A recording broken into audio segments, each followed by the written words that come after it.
जम्मू कश्मीर अपनी पार्टी का आखिरकार मुद्दा मंशूर क्या है? हमेशा लोगों में ये जरूरी बताती है कि हम लोगों के साथ हैं, बिजली मुफ्त में दी जाएगी और इसी के साथ साथ बाकी चीजों पे भी जो है काम किया जाएगा अगर जम्मू कश्मीर की बाकायदा तौर पर जम्मू कश्मीर अपनी पार्टी की साख्त मजबूत होती है। इसी सब के हवाले से हमारे साथ बातचीत करने के लिए मौजूद है जम्मू कश्मीर अपनी पार्टी के सीनियर लीडर चौधरी जुल्फकार साहब।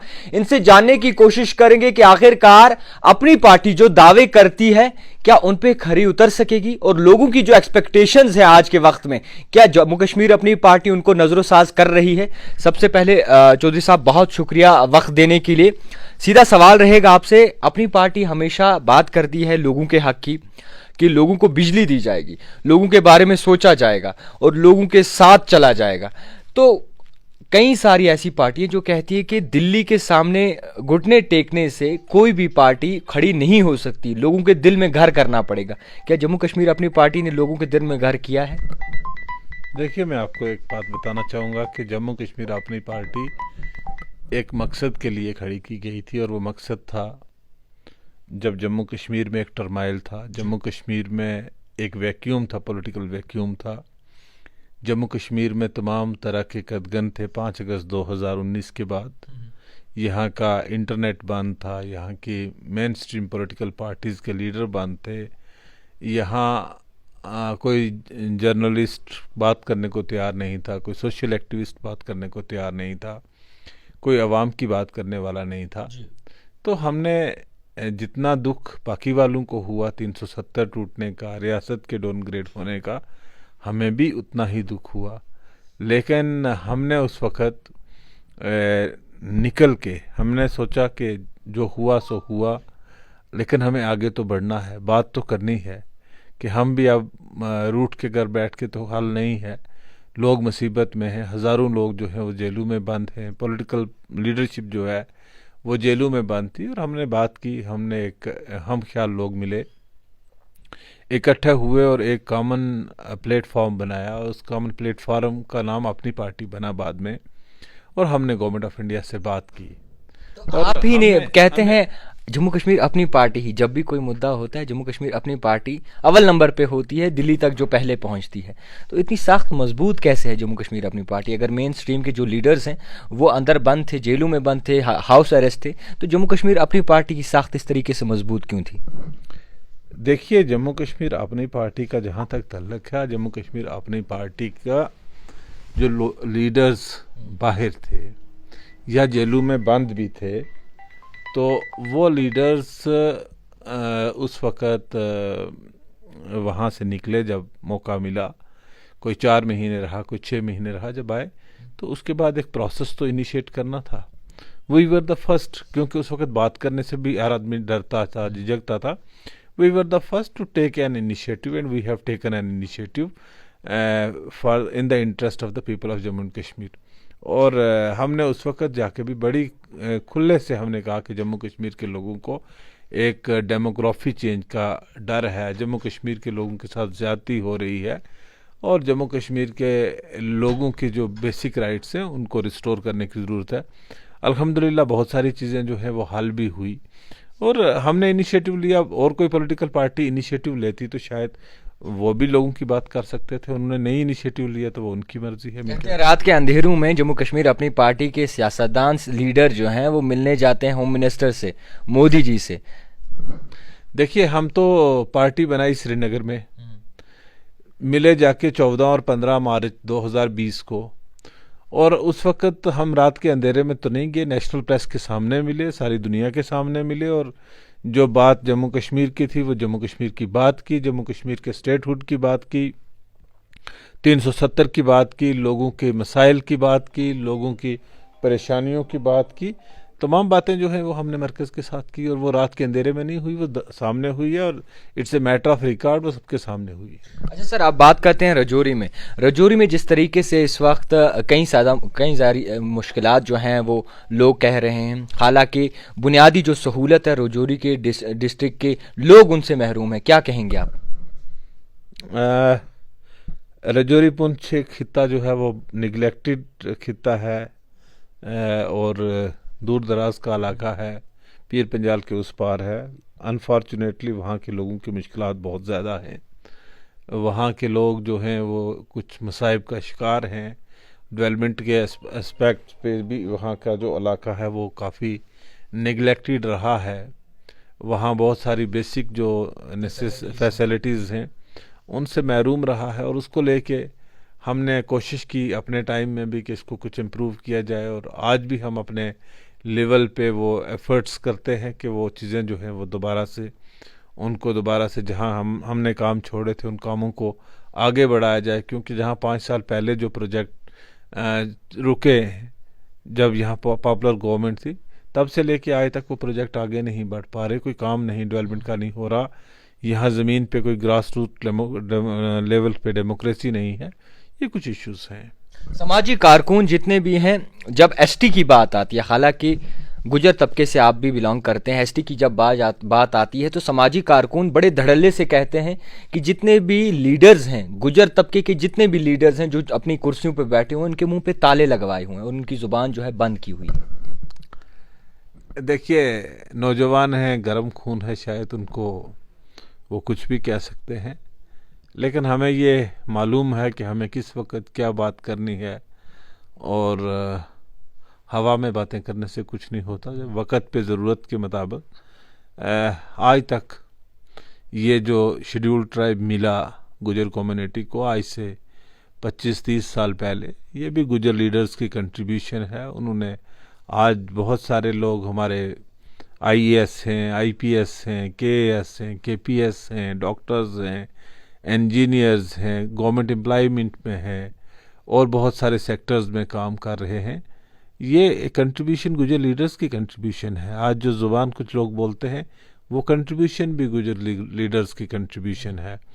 तो अब इस तरह की बातें करना मुझे नहीं लगता है कि कहीं हमें इखलाकियात से नहीं गिरना चाहिए। हमें अपने बड़ों का कदर करना चाहिए, एहतराम करना चाहिए, क्योंकि हर आदमी को इस स्टेज से गुजरना होता है। जो आज बच्चा है कल उसको बड़ा भी होना है, कल फिर उन बच्चे उठ के उन पे भी बातें करेंगे। तो मुझे नहीं लगता है कि ये कोई भी इखलाक, हाँ जज्बात हो सकता है, खून गर्म हो सकता है, उसमें कोई कुछ कह सकता है, लेकिन इशारा है आपको इशारा आपका है उनकी ओर। नहीं, मैं कहता हूँ कि इखलाक से कभी गिरना नहीं चाहिए, क्योंकि सबसे बड़ी चीज़ जो है हमें वो इखलाक है, और इखलाक से नहीं गिरना चाहिए। अच्छा सर, जिस तरीके से हाल ही में इलेक्शंस हुए हैं, नेशनल कॉन्फ्रेंस और कांग्रेस ने मिलकर जो है करगिल में इलेक्शन जीते हैं।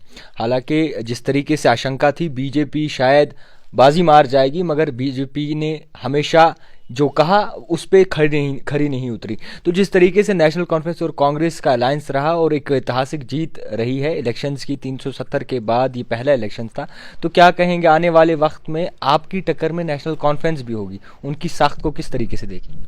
देखिए, हमारा जहाँ तक तल्लक है, हमारा तो यूनिट है नहीं अभी लद्दाख में, और नाम ने लद्दाख में बनाया। हमारी नई पार्टी है, अभी 3 साल पुरानी पार्टी है। हमारा फोकस जम्मू कश्मीर में है, लद्दाख में नहीं है। लद्दाख अब अलग से यूनियन टेरिटरी है। जहाँ तक इस इलेक्शन का तल्लक है, ये इलेक्शन कन्फाइन था करगिल हिल डेवलपमेंट कौंसिल का, और करगिल हिल डेवलपमेंट कौंसिल जो करगिल डिस्ट्रिक्ट की है, इस डिस्ट्रिक्ट में हमेशा ही हिस्टोरिकली भी जो है वो इलेक्शन नेशनल कॉन्फ्रेंस का और कांग्रेस का ही रहता रहा है। बीजेपी की एग्जिस्टेंस कभी भी वहाँ नहीं थी, एक्सेप्ट फॉर द वो जो इलाका है, ज़ांस्कार का इलाका है, उस इलाके को छोड़ के बीजेपी की कोई एग्जिस्टेंस नहीं थी। और आज भी अगर आप देखोगे तो नेशनल कॉन्फ्रेंस और कांग्रेस बराबर बराबर वहाँ पे रही हैं।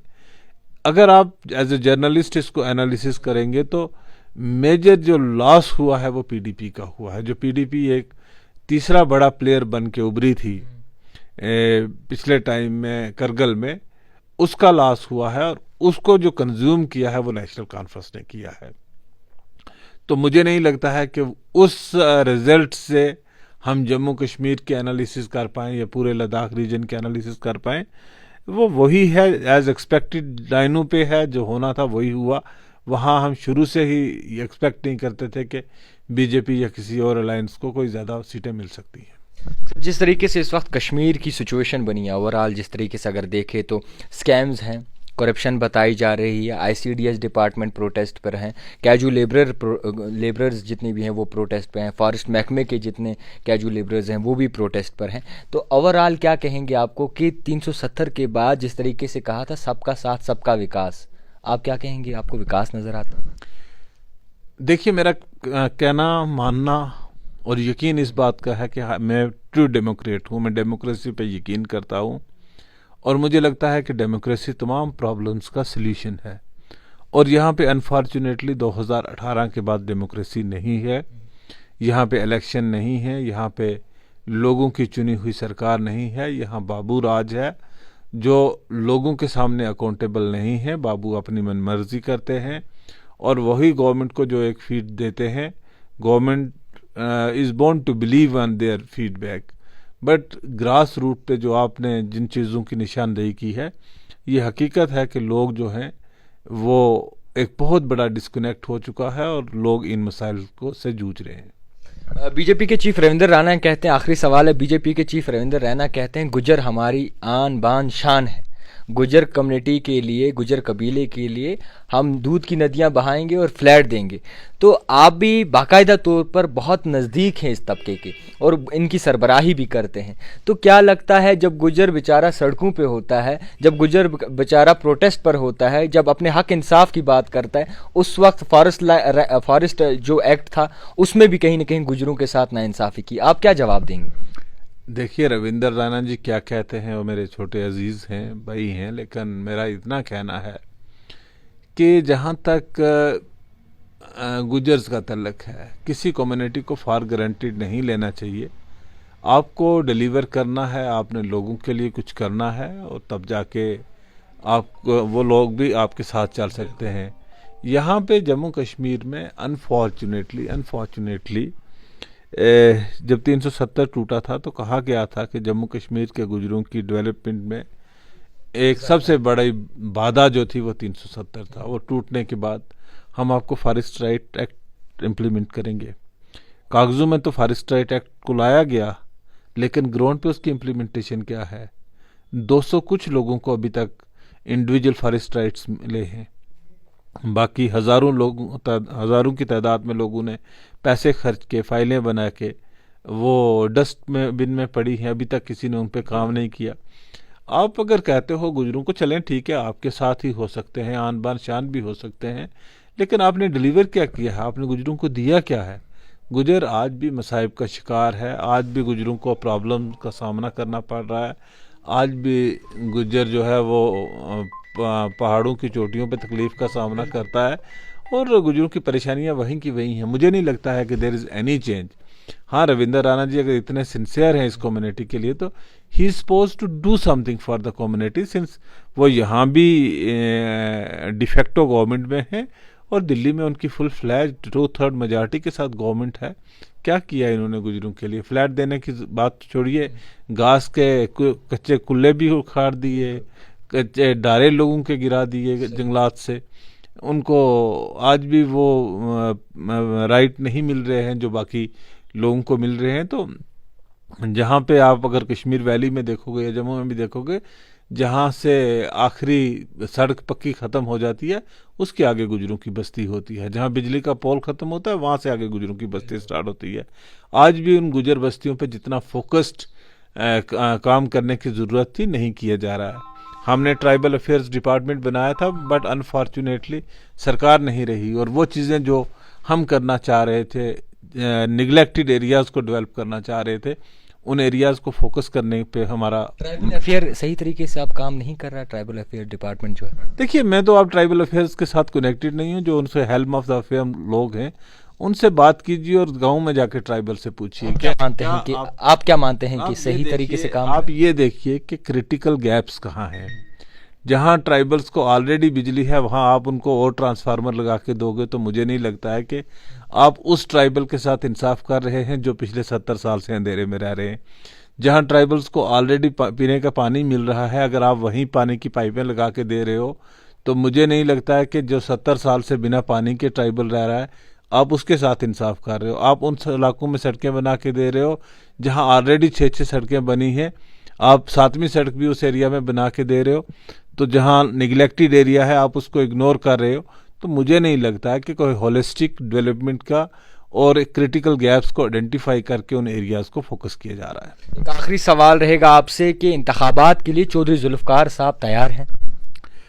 हम सियासत में हैं, हम हमेशा ही इलेक्शन के लिए तैयार रहते हैं और जमहूरियत में कोई भी इलेक्शन हो हम हर इलेक्शन के लिए तैयार हैं। खैर उम्मीद करते हैं कि जिस तरीके से इन्होंने कहा कि तमाम तबके जितने भी लोग हैं उनका सोचा जाएगा और जिस तरीके से इन्होंने रद्दोअमल रखा, मजीद हमने जानने और समझने की कोशिश की कि आखिरकार जो मुश्किलात इस वक्त चल रही हैं, चाहे वो जम्मू कश्मीर में हो, पुंछ रजौरी हो या फिर ट्राइबल कम्युनिटी हो, उनके बारे में हमने जानने की कोशिश की और समझने की कोशिश की। फिलहाल जितने भी दिखने वाले हैं, दिखते रहिए द टाइपराइटर जावेद खान के साथ।